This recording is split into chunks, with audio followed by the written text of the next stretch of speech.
What if I told you that in 1931, before Hitler had a driver's license, Czechoslovakia built a car shaped like a bullet that nobody bought?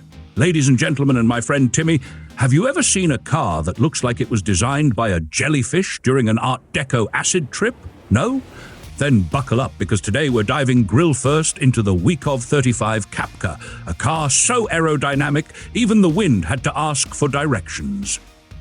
This was the car that whispered, "Tatra who?" 2 years before the Tatra T77 even dared to show its slippery face. Built in 1931 Czechoslovakia, when most cars looked like rolling cigar boxes and brakes were more of a suggestion than a mechanism, this thing showed up looking like it was late for a fashion show on Mars, and it had the price tag to match. But first, a huge thank you to our channel sponsors, the people who keep the lights on while I rant about extinct cars and Timmy gets lost trying to find the gas cap on a Tesla. You're legends. Now back to the car. Let's talk about the Kapka, which literally means drop in Czech. You know, like the drop of sweat rolling down your back when Bob the neighbor starts talking about alien mind control through Wi-Fi routers again. Now, the Kapka wasn't just any car. It was the aerodynamic dream of the early 30s. Shaped like a torpedo and painted with the confidence of a man who wears a bow tie to bed, it had a body designed under the guidance of streamlining guru Paul Jaray, the man who thought cars should slice through air, not punch it like a drunk boxer. It had no running boards, hidden rear wheels, integrated headlights, and a central dorsal fin that made it look like a Bond villain's speedboat crashed into a wind tunnel and came out stylish. The nickname Capuchin came not from the coffee, but apparently because someone said it looked like a monkey. Not just any monkey, a capuchin monkey. That's a level of automotive insult we don't see enough of these days. Let's talk specs, and brace yourselves because this is where the comedy writes itself.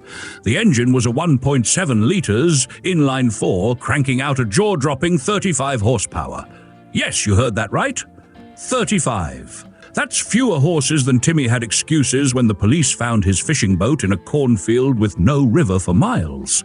Still, for 1931, that was considered lively, practically athletic, if you squinted hard enough and didn't mind being overtaken by bicycles downhill. The engine sat longitudinally at the front, connected to a 3-speed manual transmission, and it drove the rear wheels. Pretty standard, but here's the twist. It had a Zenith carburetor, single overhead camshaft setup, liquid cooling, and a compression ratio of 5.21.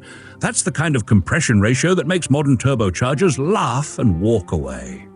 The torque was at 114 Newton meters at 1,600 revolutions per minute, and the top speed, ladies and gentlemen, brace yourselves, a blistering 105 kilometers per hour or 65 miles per hour. Yes, 105 kilometers per hour. That's what happens when you take a flying saucer and power it with a polite sewing machine. But wait, there's more.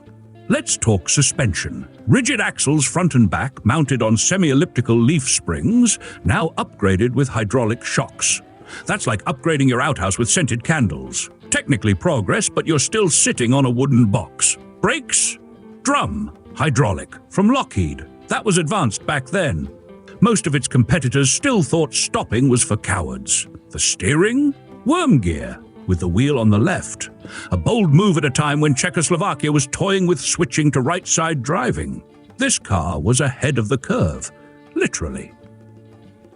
Now let's talk about size, because this drop-shaped beauty was no tiny tear. It had a wheelbase of 9 feet, 10 inches, 3,000 millimeters, an overall length of 16 feet, 1 inch, 4,900 millimeters, width of 5 feet, 1 inch, 150 millimeters, height of 5 feet, 3 inches, and weighed in at 3,086 pounds, 1,400 kilograms.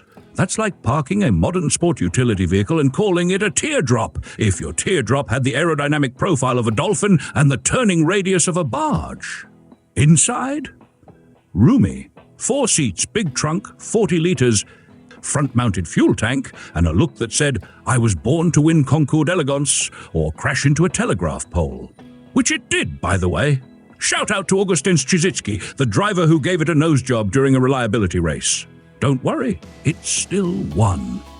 Now, why was this car built? Because someone at Whittle and Kovacic said, what if we took aerodynamics seriously, but still used a wooden frame covered in steel sheets? Enter Inga Boleslav Hanzelka, head engineer, and possibly František Mikučka, who went full Da Vinci on this. The goal was to impress the upper crust, the kind of people who have a butler for their butler. And impress it did, just not enough to actually sell. People loved looking at it, they just didn't love buying it. Probably it cost 75,000 Czech crowns in 1933, around $90,000 to $95,000 today. That was sell the factory, the horse and your grandmother, kind of expensive. Meanwhile, a perfectly fine Tatra 57 was just 25,000 Czech crowns. You could buy 3 Tatras and still have money left over for a lifetime supply of schnitzel. But let's be fair here. For all its excess, the Wikov 35 Kapka did what no one else dared to do, put science ahead of tradition. With a drag coefficient of just 0.2 to 0.3, it was more slippery than my neighbor Bob's tax returns. And with aluminium engine blocks, Bosch electrics and design cues that later trickled into the Wikov 40, it was more than a pretty face. It was innovation wrapped in frustration, tied with a bow of bankruptcy. So what's it worth today? Well, hard to say. There's only a replica, built with obsessive detail by Lubomir Peshak using original plans, old photos, and the kind of dedication that makes Timmy's fishing lies seem humble.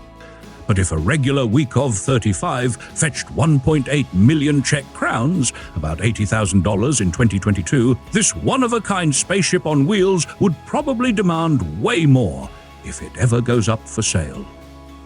I think the Kapka deserves applause for its courage. I like the most how it dared break every mold, even if it shattered its own market in the process. It didn't care what others thought. It was bold. It was brilliant. It was completely impractical. But hey, that's why we love it. Just like Timmy's plan to start a submarine rental business in Arizona. Bold, brilliant, completely useless. If you laughed, learned, or just enjoyed the sound of my voice, smash that like button like it owes you money and subscribe to Cool Ideas so we can keep roasting history's weirdest rides. And remember, always check your blind spots, especially if Timmy's driving. See you next time. See you next time on Cool Ideas, where the vehicles are strange, the jokes are questionable, and Bob's, well, he still thinks the MC is a spaceship sent by fish-shaped aliens.